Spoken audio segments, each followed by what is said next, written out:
In this video, we are going to talk specifically about bench sitting and why it's a really great exercise for kiddos who are progressing to crawling or walking and getting those hips more in neutral so they can do more advanced skills. Hi, I'm Lauren. If you are new here, I am a physical therapist, and on this channel, we help proactive women and their babies move better. Stay tuned.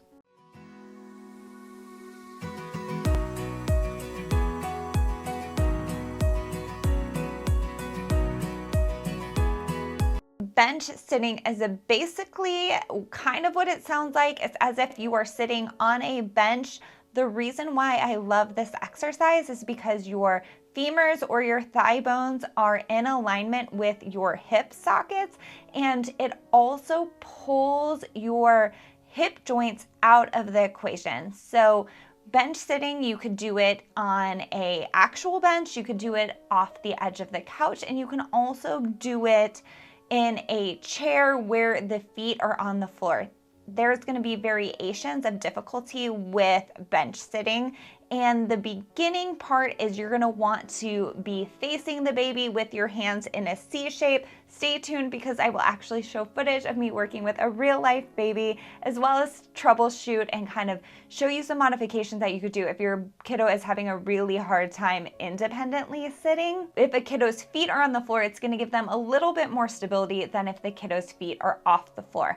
Oftentimes, I will encourage parents to elevate the kiddos, bring the kiddos off of the floor, because then they have to utilize more of their dynamic core muscles. I love to tell my parents that gravity is really mean to little kiddos and it's always trying to push them over. And so they need really strong core muscles in order to stay upright and be able to do some of those more advanced motions like crawling and walking. Let's get started on the first exercise, which is just sitting off the edge of the couch in a static seated position, which means we're not really gonna ask the kiddo to do much. We're just gonna try to maintain that position for a few minutes. A lot of times I will start with whatever the baby's tolerance is. Honestly, some kiddos it's like 1 to 5 seconds, and that's fine. That's where they're starting.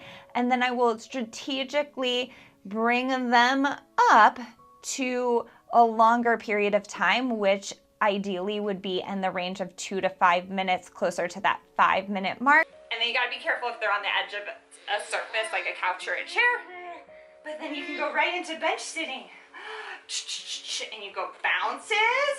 I wanted to show you just a little bit of a couple of pointers on what I am doing in this specific position. So you can see that I have like that C-shape support where my hands are very open. I'm using my fingers a little bit wider to add a little bit of support. And you can see that my thumbs right here are actually a little bit higher to give her a little bit more upper trunk support. Her hand is out because she knows that she is a little unsteady in this position. And so she wants to actually be able to put that hand out. And what we call that is a protective upper extremity reaction. So she's going to actually place her hand out to give herself a little bit more of an idea of where she is in space. When you're in this position, you can either give them bounces, you can sing them a song, you can have them pay attention to you. You can also give them a light, easy toy to hold. Some of my favorite toys in this position are the balls with big holes in them. I'll put a link down in the description. I also really like Mardi Gras beads. They're really light and easy and shiny for kiddos to hold and use with 2 hands. Any kind of maracas or rattles, maybe even a teether, something that the babies can easily manipulate with their hands that are safe and also can kind of keep them a little bit entertained. Their core is doing so much work here. It's such a really great position. The next exercise that we're gonna talk about is adding in different dynamic motions for the kiddo so that you're challenging the core muscles a little bit more. A lot of times I love the C shape. So the C shape is going to be right around their pelvis, and then you're going to just look at their pelvis and their little body like a bowl, and you're going to tilt the bowl to the left, and then you're going to tilt the bowl to the right, and you can also shift the bowl to the left, shift the bowl to the right, and then you can do a plus sign pattern. So you're going to go backwards, you're gonna go forwards, you're gonna go to the left, and then you're gonna go to the right. So a lot of times forwards is actually a lot harder to do off the edge of the couch. It is a little scary for kiddos. They think that they're gonna fall forwards. A lot of times I'll actually take the front part out for parents unless you're having them sit on a stability ball. Usually I have my family start with a plus sign pattern and then transition to more diagonals and then circles, clockwise and counterclockwise. The next one would be in an X shape. So you're gonna go back left, front right, back right, front left, and then you'll do clockwise and counterclockwise. So you're moving the pelvis on a stable upper trunk. So the kiddo has to not only activate their core against the motion, they need to also fight gravity as gravity tries to push them all the way over. So if I shift a kid to the left, you might see them place their hand out in order to protect themselves. You may also see the kiddo not feel super comfortable with this and then just kind of give up to try to avoid the exercise or the demand on their core and lay all the way back on the couch. If that happens, they're either not ready for these extra added motions and we should go back to just that sustained sitting off the edge of the couch, maybe while they're playing with a toy, or we need to pull back a little bit on how far we're shifting them. So a lot of times with the kiddos, you really just need like almost just the most minuscule motion. Like if I'm moving my body, it's like this much versus a lot of times we think initially it's like this much. And so pulling it back to like 10 to 20% of what you were producing that made them kind of bail and lay backwards is a really great modification for that. You go boop to the left, boop to the right, boop to the left, boop to the right, and you go backwards. Oh, good job. And then you go forwards, and you go bounce, bounce, bounce, and you go circles. Whoa, circles. And then you go circles to the other side, circles to the other side. What do you think? Do you see Mama? She's so silly. She's so silly. And then you can go backwards. And then you go side. Let's sneak this one up. And then over. Good work. See, we're all done. One modification that you can do with a kiddo if they're really, really struggling. I have one kiddo and they really just are terrified of sitting upright. They don't like it.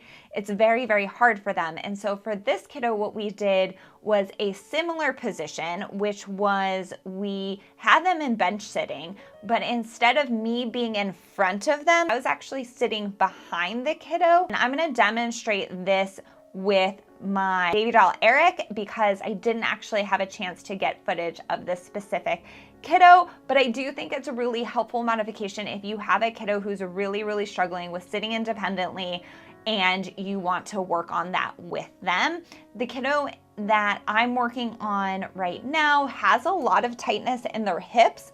And so what I would recommend if you have a kiddo who really is just refusing to sit and is really struggling is I would recommend having a screen or a conversation with a pediatric physical therapist.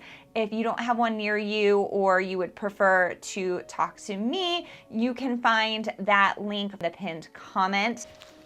If a kiddo has a really hard time in this position where they are not able to tolerate you being in front of them, this is too much for them, they're leaning back, laying like this, they're freaking out, they're crying, they're going into full extension mode where their whole body is like in extension, maybe they're arching back, they really hate it.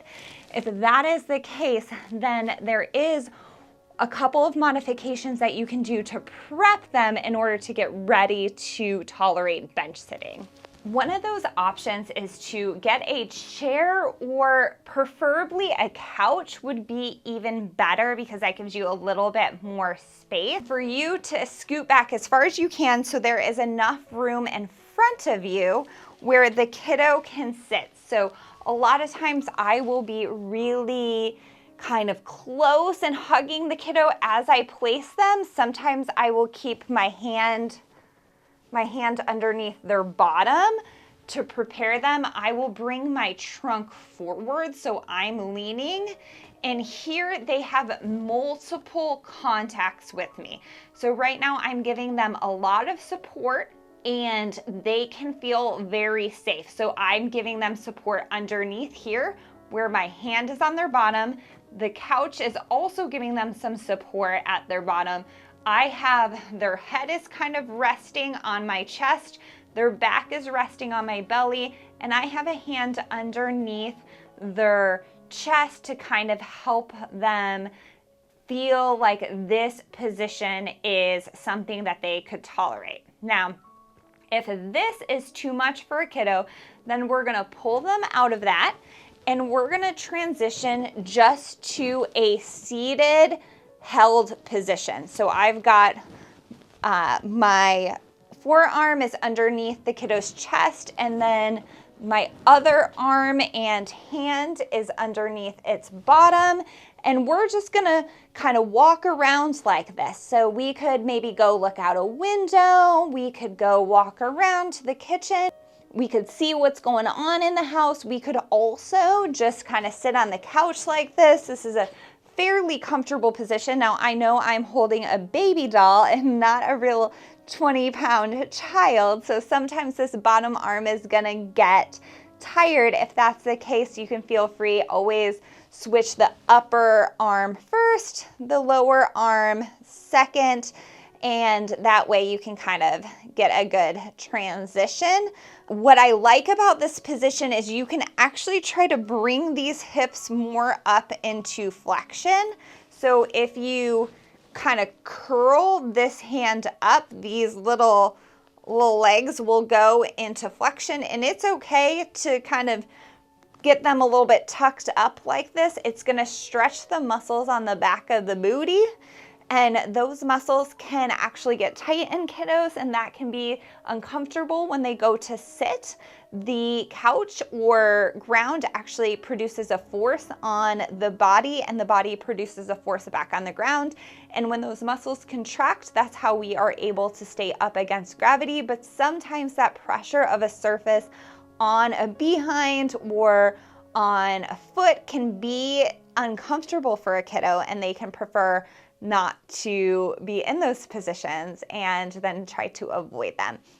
So again, this position is the most modified, and then you're gonna go down to here. Eventually, you're gonna wanna pull that arm out from underneath the bottom, and you can kind of hold two hands here and still support them, or you could come down here and support them more at the pelvis. And when they're here, ideally, you will start to eventually scoot away so that your upper trunk is not supporting their head and neck, and they're just being supported by your hands. This is going to be more difficult than when I'm really up here and kind of cradling this kiddo by my body, but we always want to go to the child's tolerance. And so if this is where they're at, that is absolutely fine. That is just a data point where we can then look at what to do next. So I don't want you to kind of freak out or worry if this is where a kiddo is. Again, if you want to have someone teach you how your kiddo is moving and how you can absolutely best support them, a physical therapist or physiotherapist, if you're international, is going to be the expert that you want to contact. So once they're in here, you can kind of start giving them those motions, rocking back and forth, going side to side. And then you can also start bringing your hands away and having them supported at the elbows instead of being fully supported at the trunk. Being supported at the elbows, because they're still kind of here and my knees are right here, they're pretty secure from a trunk standpoint. So this is still gonna be easier than when they're just supported by my hands if I'm facing them. So for example, if they're just here, they have to support their head and neck. They have to support their whole back. And then I'm just here right at the pelvis. So they are really working quite hard against gravity. And so again, I can do to the left, I can shift to the right, I can shift backwards, I can shift a little bit forwards, but again, that forwards tilt is much easier on a stability ball, which will be in another video. And then I can do counterclockwise and clockwise as well. If you like this video, make sure that you give it a thumbs up, and that helps other mamas and therapists who are Googling the same things that you are find these videos and find a little bit of hope that there's absolutely things that they can do to help their babies get stronger. I just wanted to say thank you because I really appreciate you watching this video, and I know that you are so capable, and I just wanted to say thank you for being proactive and getting your baby moving. If you have any questions, one of my absolute favorite things to do is to share resources in the comments, so make sure that you drop that comment below or question, and I will share as many resources as I can with you.